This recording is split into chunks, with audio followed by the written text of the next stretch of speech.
Now, with great pleasure, I have the privilege of introducing two phenomenal individuals who will be sharing with you on why your voice and your vote matters. So I'd love to introduce Miss Latoya Kisha Williams and Miss Andrea Bailey, Mrs. Andrea Bailey, who will be joining us to tell you more about why your vote matters. So we're going to start, and I'm going to turn the floor over first to Mrs. Latoya Kisha Williams. And then when she's done with her presentation, I will turn it over to Mrs. Andrea Bailey. Hold your questions for both. And then at the end, we will take a few questions. All right, let's see. I think we are all set and ready to go. So with that being said, welcome, Ms. Latoya Kisha Williams. You have the floor.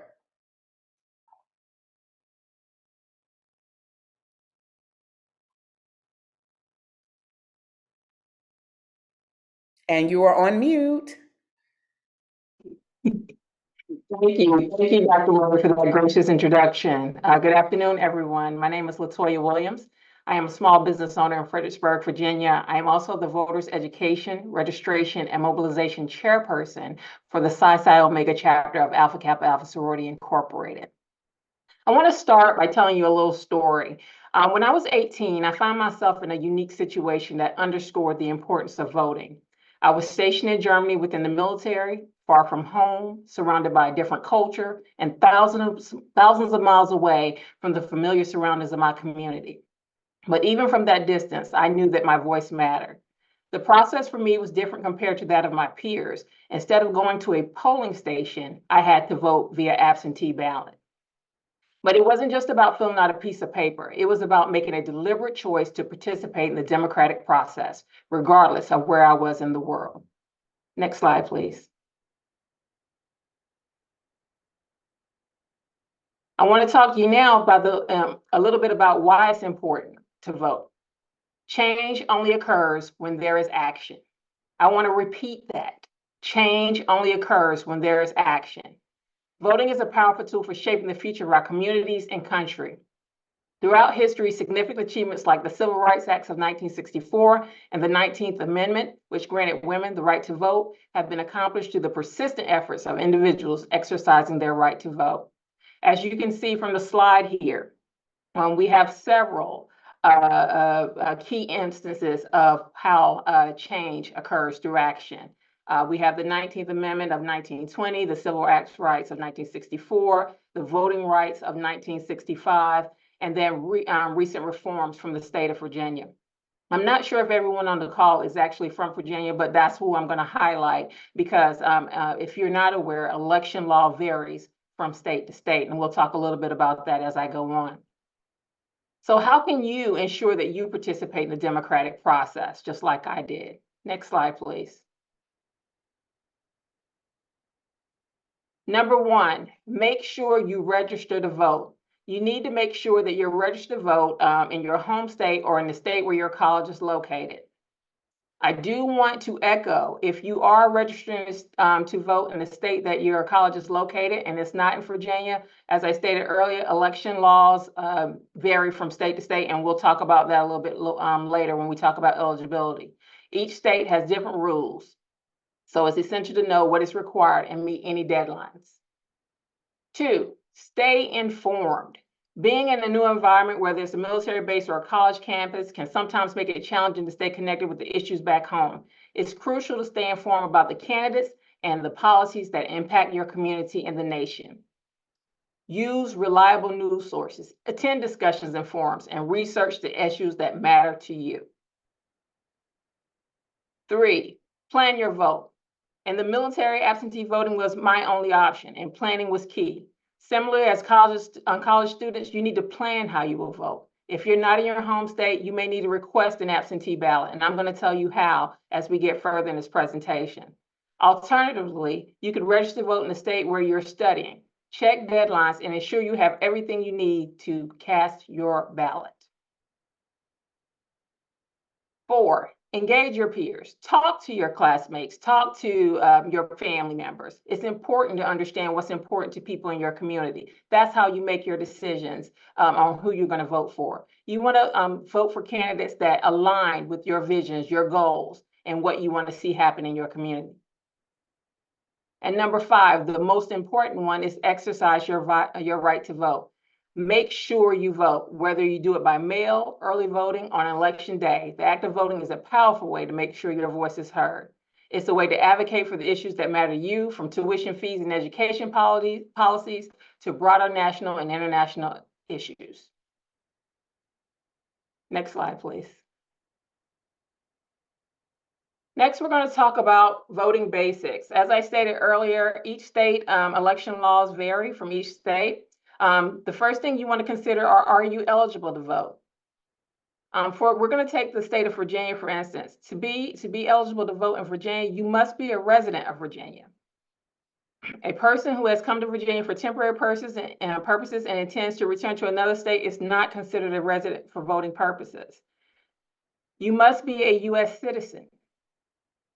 You must be 18 years old. Any person who is 17 years old and will be 18 years of age of the next general election shall be permitted to register to vote in advance and also vote in the intervening primary and special election. So that's very important. Let's take a minute to talk about that for a second. So right now, a lot of you are preparing to go to college or are in college already, and you're already 18. If you are 17 now, and you're going to turn, you will be turning 18 before the November 5th elections, you can register to vote now. That is one privilege that we have in the state of Virginia that may not be prevalent in other states. As we talked about election law, certain things like voter registration, voting methods, voter identification, ballot design and counting, even election day, campaign finance law, and election administrations, those things are governed by the state. So just because you're able to vote again in Virginia, this applies to Virginia, it may not apply to the state that you choose to vote in. So make sure you do your research on that. Registration and voting methods. It must be completed by the registration deadline, typically 22 days before Election Day. Once you have submitted your registration form, you should receive an information card or correspondence from the registration status. That's what they do in Virginia. Again, it may be different in another state if you choose to register in another state where your college is.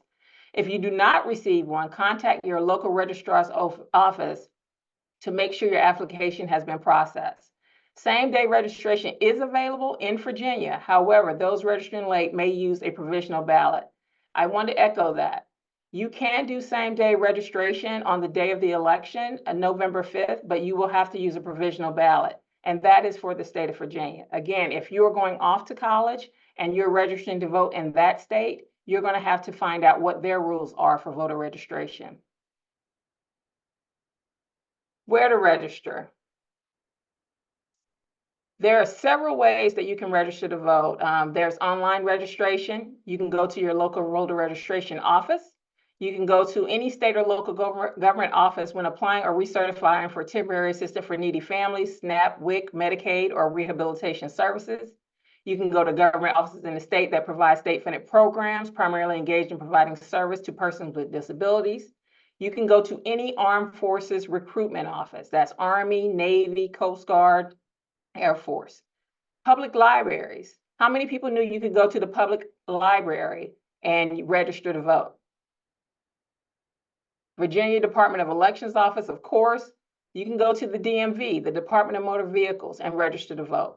And of course, you can vote at voter registration drives.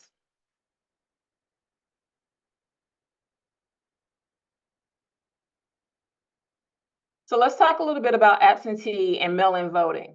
I assume that most of you are going off to college, some in the state of Virginia, some may not be in the state of Virginia. However, you can still vote in the state of Virginia if you're out of state through absentee ballot. They are available to all voters without needing a specific reason. You can request a ballot and vote by mail or online, or you can vote in person.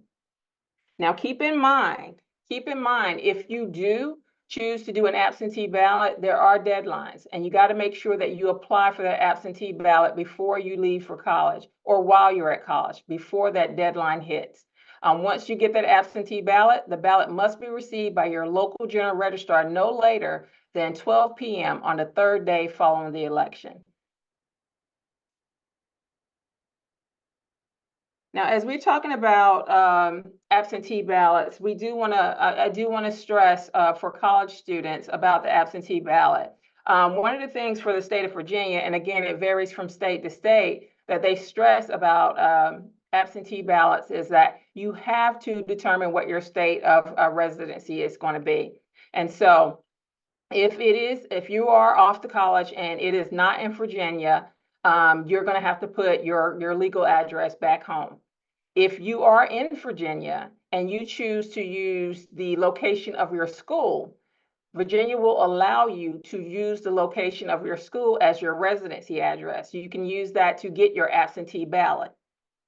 And so I can't say that's the case for other states, but in Virginia, they will allow you to use your dormitory address as your legal address if you're registering to vote, and they will send your ballots, your absentee ballot, to the college, or they will register you to vote using that address.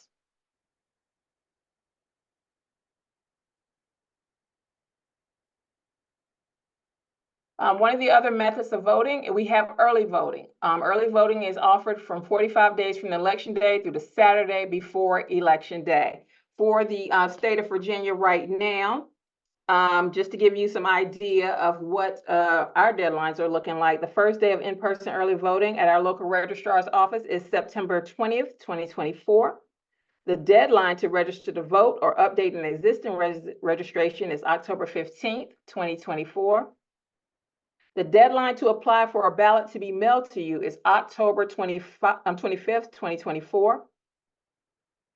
Voter registration office open for early voting on Saturday, October 26, 2024. The last day of in-person early voting at your local voter registration office is Saturday, November 2nd, 2024 at 5 p.m. So as you can see, we don't have a lot of time. If you are interested in early voting or if you're interested in registering to vote, the time is now.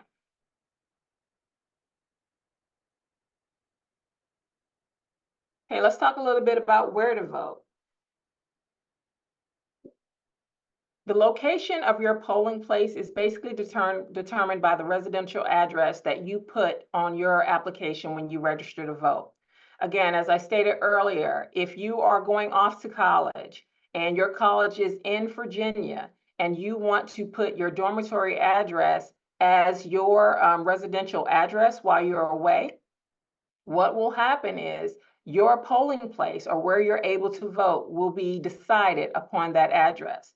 If you utilize your home address in Virginia, your polling place will be assigned based off that address.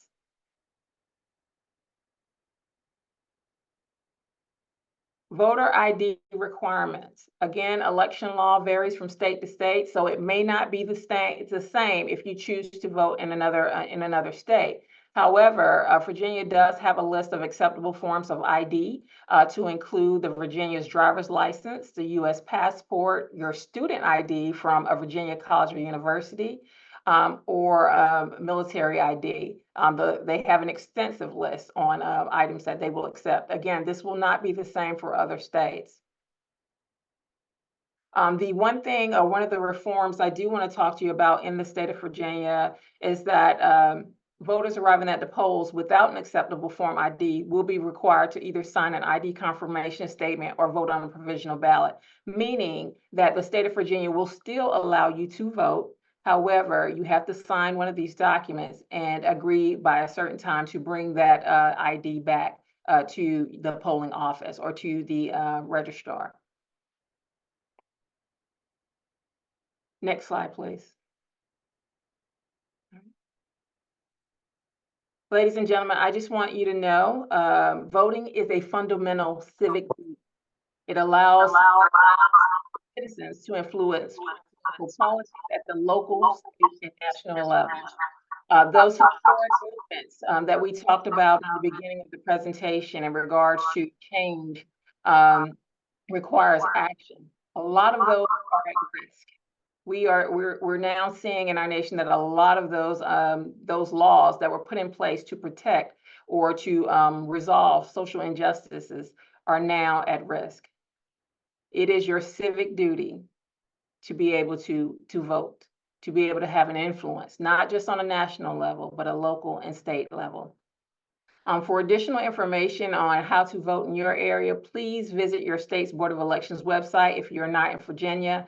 At any time, if you have any questions or concerns, or if you want to register to vote, or you don't know where to register to vote, please do not hesitate to reach out to me. I'm on LinkedIn under Latoya Williams. Also, what I want you all to know that everything that we talked about here today, it is not my goal. It is not the goal of Psi Psi Omega chapter of Alpha Kappa Alpha Sorority Incorporated to influence the vote or to tell you who to vote for. That is not what we do. But we do want to encourage you to go out and exercise your right to vote. Again, you have a say. Your vote matters. We see that change occurs through action. And the only way that we can get change is that if you register to vote now and get out there and show yourself on whether you do it via absentee ballot or in person or early voting, get out there and make your voices heard. Thank you so much. I definitely appreciate this opportunity. Again, please do not hesitate to reach out to me if you have any questions or concerns about polling places, how to register, or if you're deciding if you're going to decide to register to vote in another state. And I'll be more than happy to provide information for you or point you in the right direction. Thank you.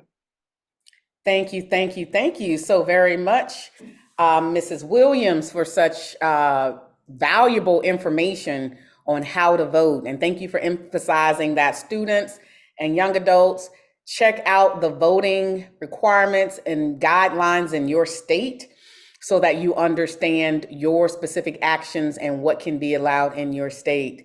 So voting matters, not just in the presidential election cycle, but and if I'm honest, a lot of issues and policy decisions that are made by local, state officials in our communities, in our state.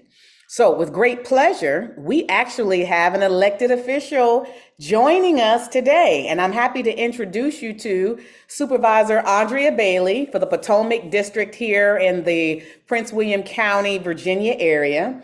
And she's on the board of county supervisors. So she's gonna join you and talk about your vote is your voice, no vote, lost choice.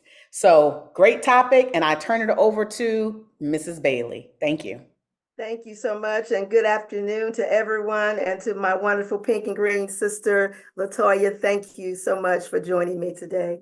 It is an exceptional opportunity, ladies and gentlemen, for me to talk to you today about your vote. And I want to thank Dr. Murray for her invitation, because I tell you, we have specific challenges and opportunities in our world that we cannot afford to pass up. And so this is one of them.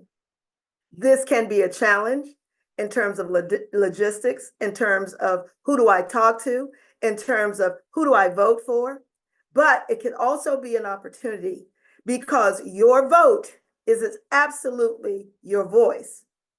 And no vote is positively a loss and a choice. And you know, we all love choices.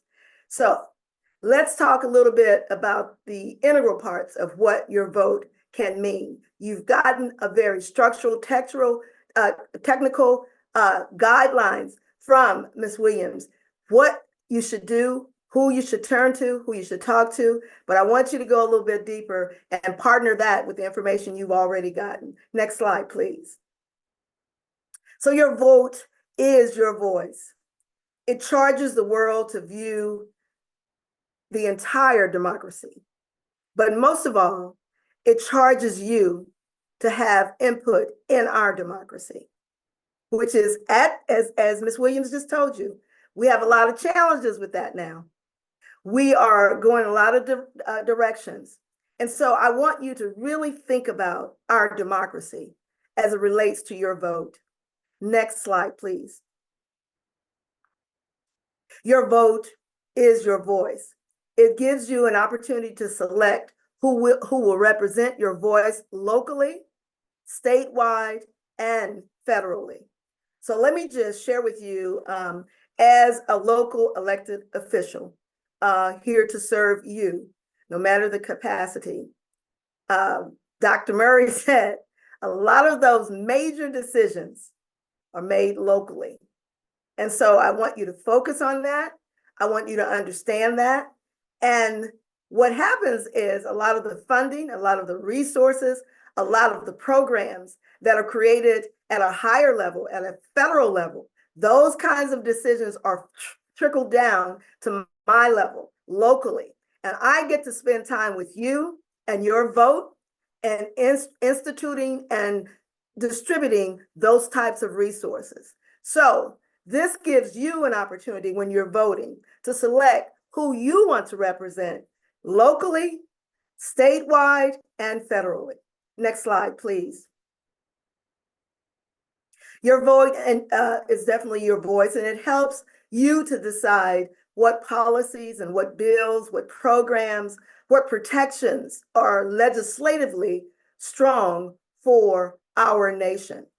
And so what that transcends to is what is working within your communities, what is working within the state, what is working nationally. And also, conversely, it gives you an opportunity to decide what is not working and have an impact on it. Next slide, please. Your vote is your voice. It puts you, yes, you, as a citizen in the driver's seat to change the past, control the present, and build the future. And how many times have you heard from so many people that you are our future? And you absolutely are. You're our future. So it's incumbent upon you to get in the game, drive the car, get in the seat and drive the car, and make sure that you embrace change within our country, change within your community, and understand what is going on in the present day that affects you. But most of all, understand how you can infuse and change the future. Next slide, please. Your vote is your voice. And I tried to make this a little larger so you could read it, but I'm going to tell you what it says because it's very important in understanding why your vote is important.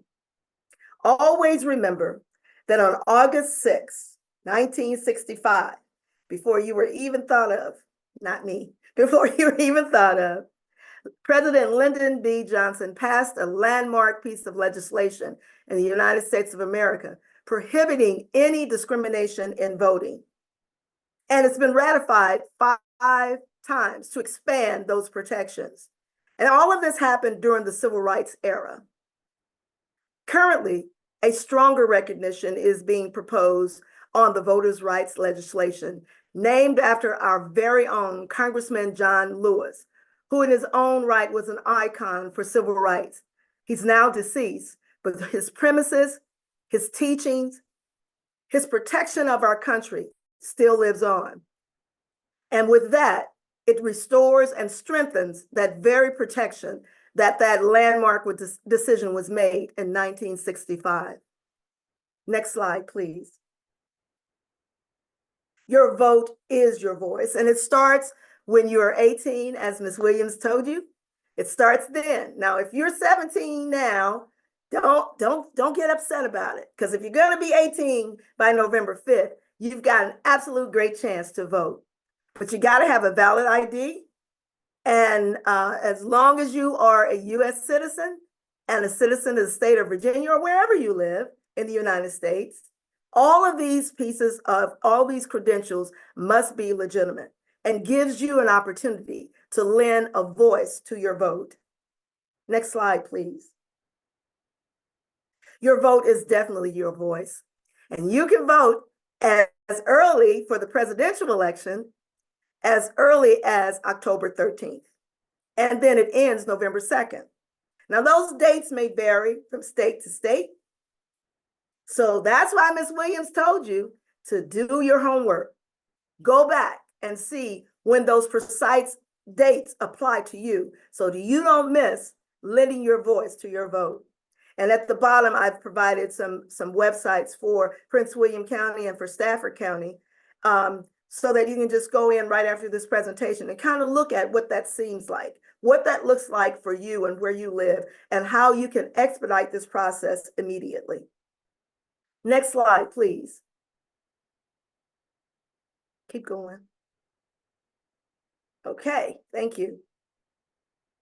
I'm not as smart as you guys on the screen. I had glitches. Your vote is your voice. And what is required of you is to just do your homework and to understand who's the best choice for your values. Who represents you? Who represents you? You are in the power seat. You can drive the car. Do your homework. Don't go on what your friend tells you. Listen to the history in your home. But most of all, do your homework. That'll be over once you get high-powered job, get your high-powered job. But right now, you got to do your homework. Next slide, please. Next slide. Okay. Your vote is your voice. And currently, for 2024, we have candidates that are running for office for the president's position, for the vice president's position, for the U.S. Senate, there are candidates there, and for the U.S. House of Representatives, which are commonly known as congressmen and women. Next slide, please.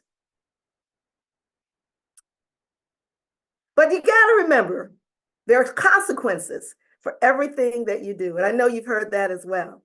No vote, no choice. And then you don't have a voice.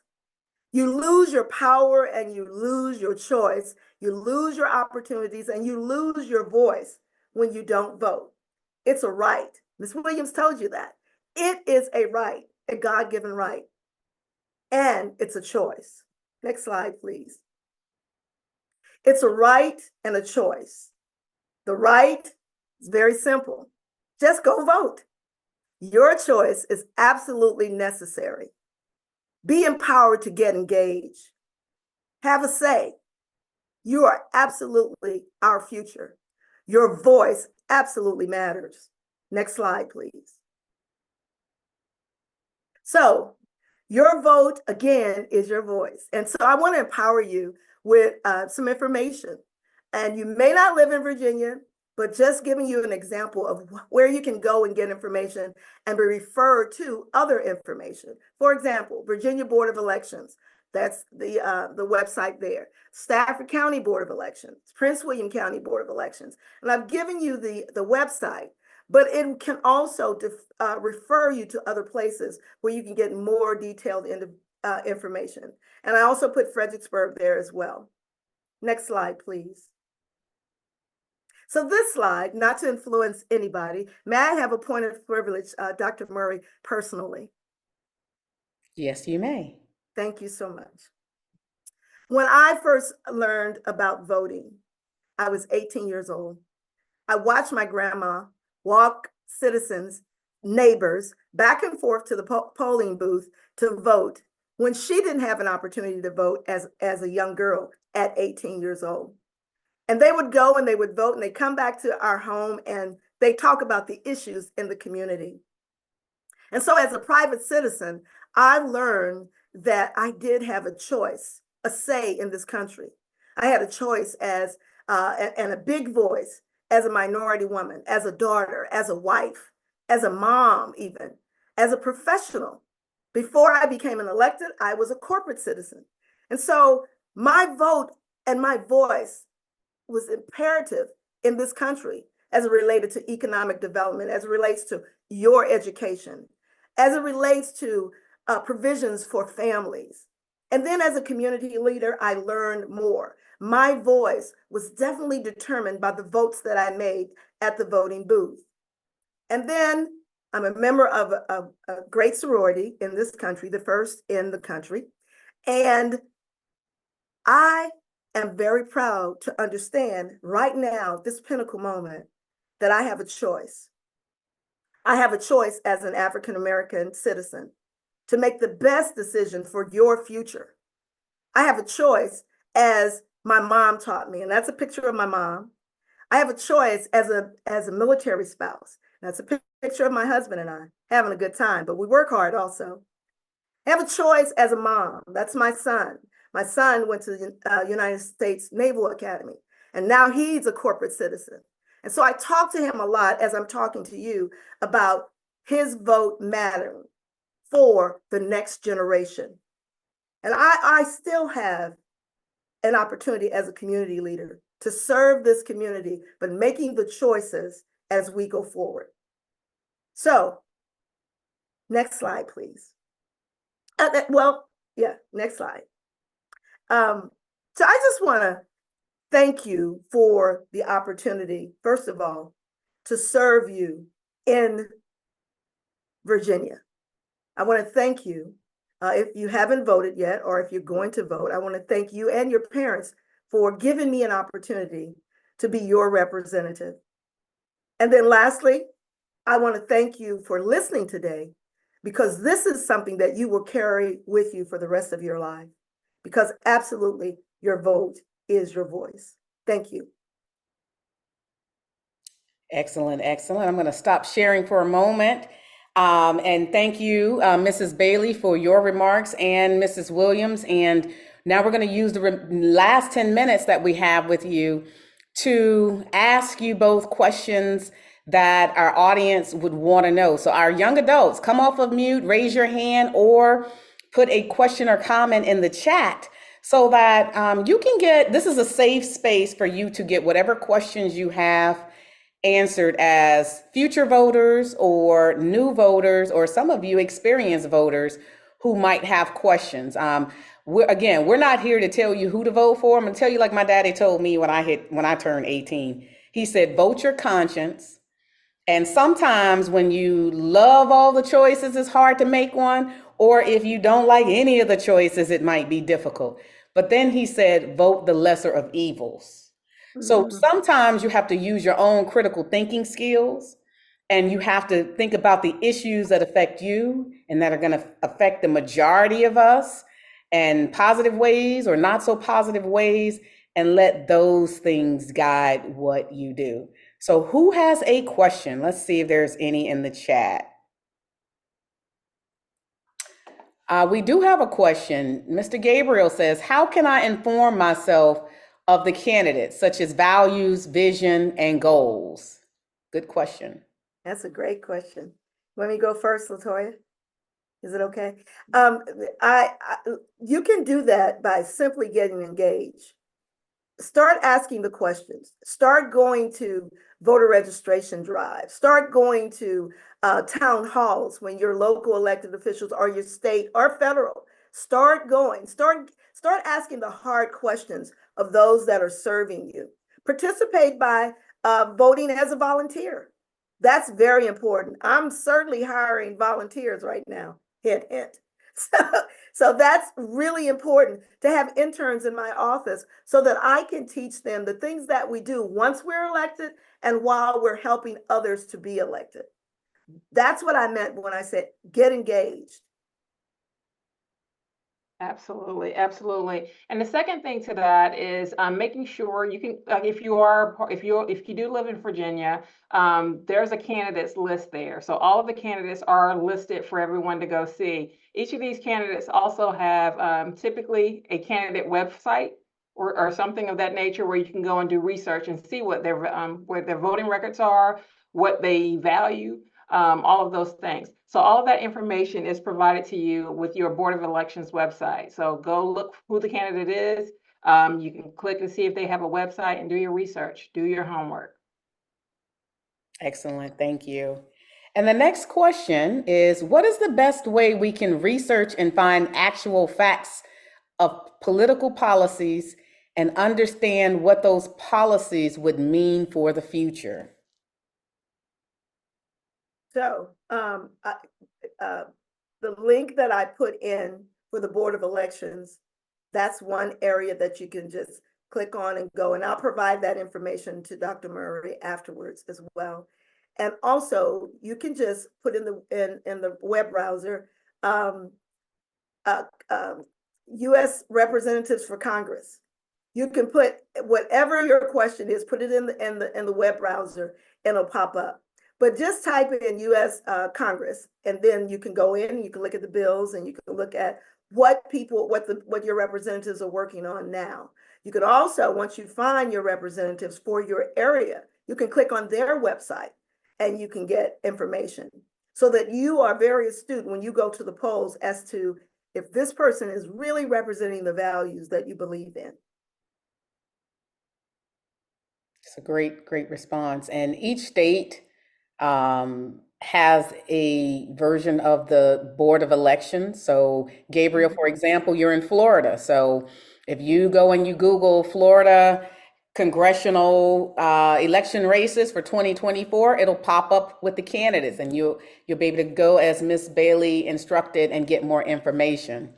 That's a great question.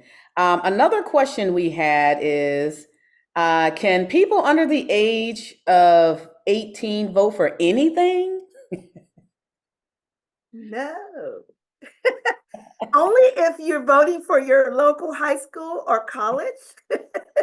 But when it comes to local, state, and federal elections, you must be a registered voter. Mm-hmm. Next question. How can we volunteer or get engaged even if we can't vote? That's a really great question, Kenneth. Well, Kenneth, where do you live? Mr. Coleman, come off mute. Mr. Coleman. Virginia. You live, okay. So first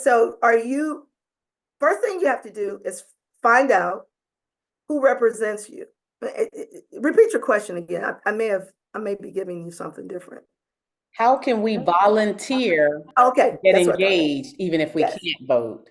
Yes. So first thing you need to do is find out who represents you. Call the office and say you want to volunteer. It's as simple as that. And what that will do for you, it'll get you engaged locally, state, and federal.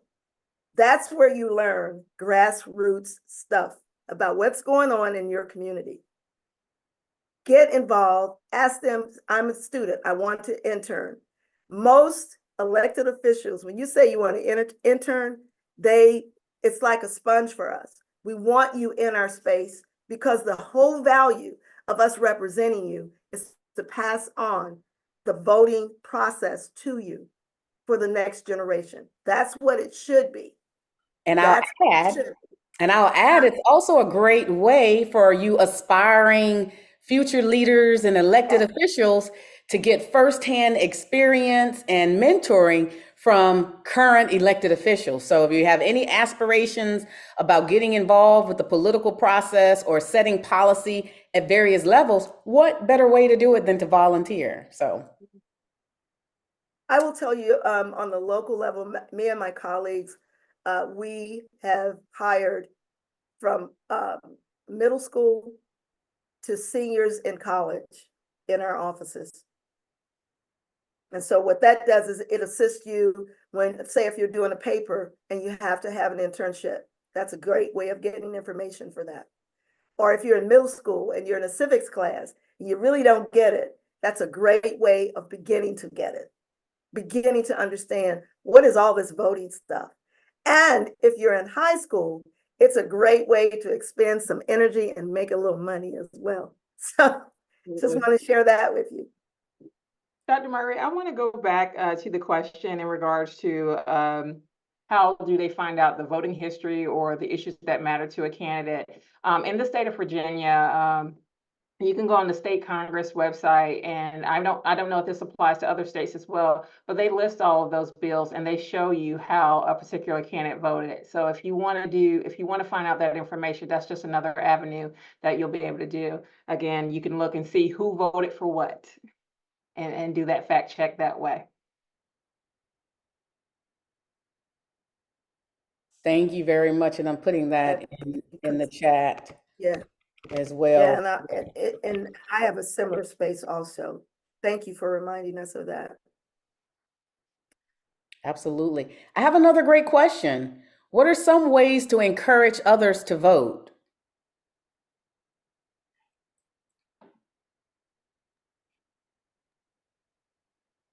Take them to events with you.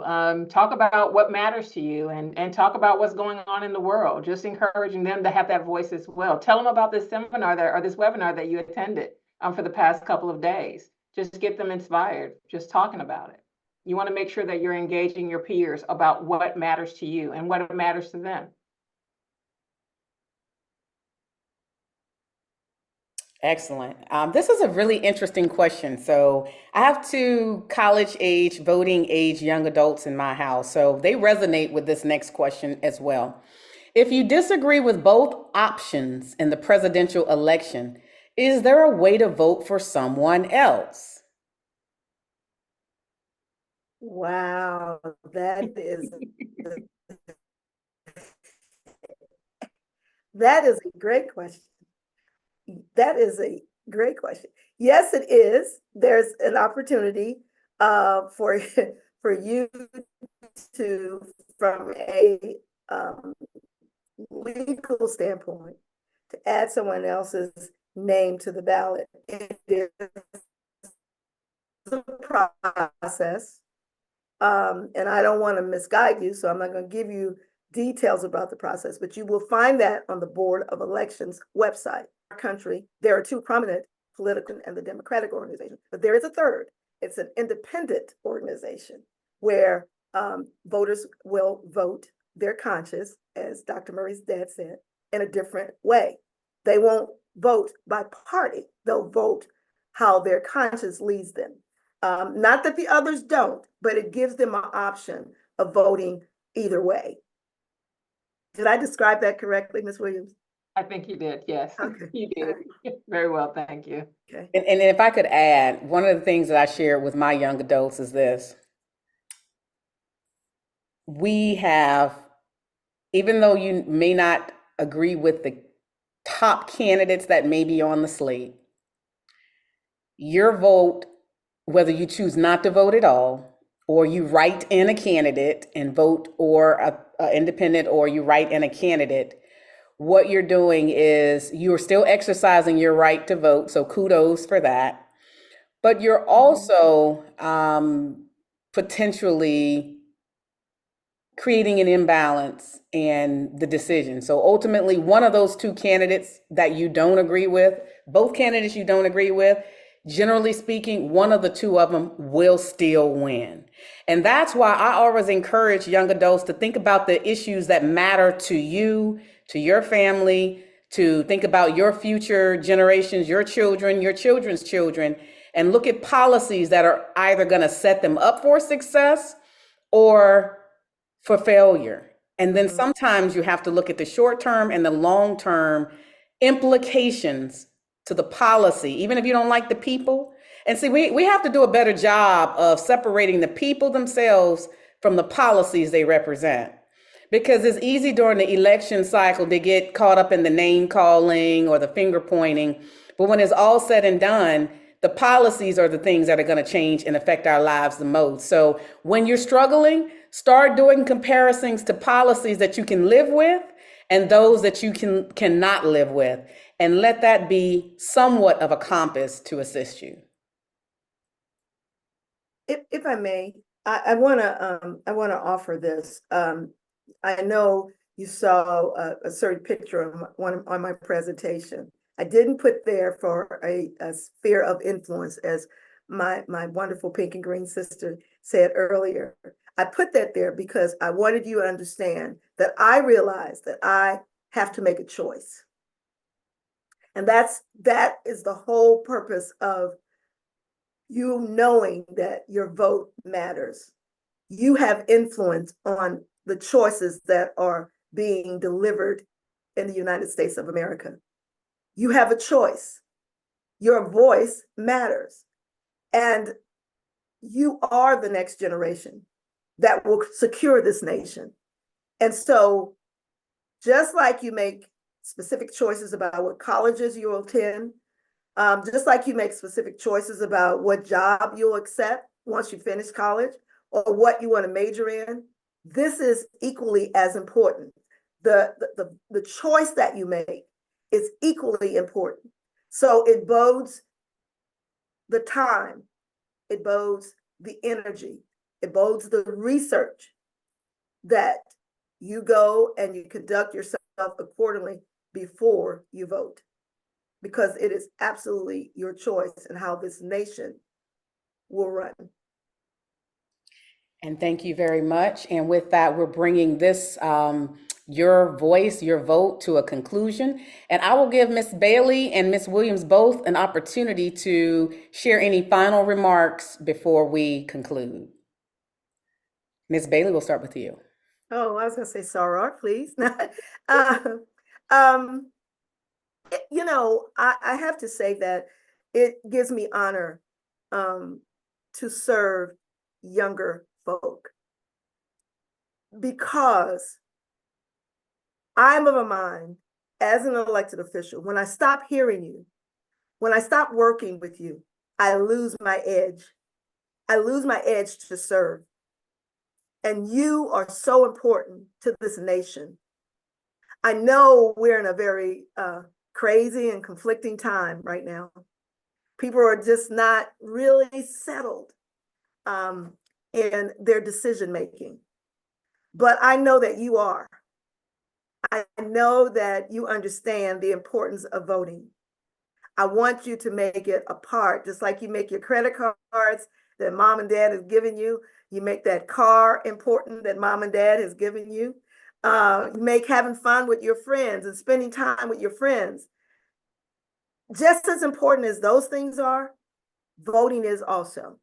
So when you've gone out and you've had a good time partying with your friends, or you just went to McDonald's to have a burger, make sure you make time, you save the time to vote. Because if you don't, then you lose the opportunity to make sure that this nation where you live is where you want to live. Thank you so much for your time. Thank you. Ms. Williams. Absolutely. Historically, everyone, your age group, 18 to 25, has been, as far as voting, you really haven't been turning out until as of late. This is your opportunity to make a difference of the world that you want to live in, and the nation that you want to live in the state that you live in. It's not just national government we talked about earlier. It is state, it is local. Okay, you have a voice. Speaking to, as we, going back to what Ms. Bailey said about her grandmother being 18 years old and not having that voice, you have a choice. You have a choice on what your future looks like, what your children's futures look like. Take advantage of it. Do your homework and go vote. All right, well said. I'm going to drop the mic on both of those closing remarks. And let me thank you both, Mrs. Bailey and Mrs. Williams, again for your time. Y'all, let's give it up with a special thank you to our invited guests. Your voice, your vote does matter. So thank you both for joining us today. Feel free to stick around, or if you have other activities, we certainly value and appreciate your time. But this has been an outstanding segment on Rocking the Vote, Stroll into the Polls for 2024. So thank you all so very much.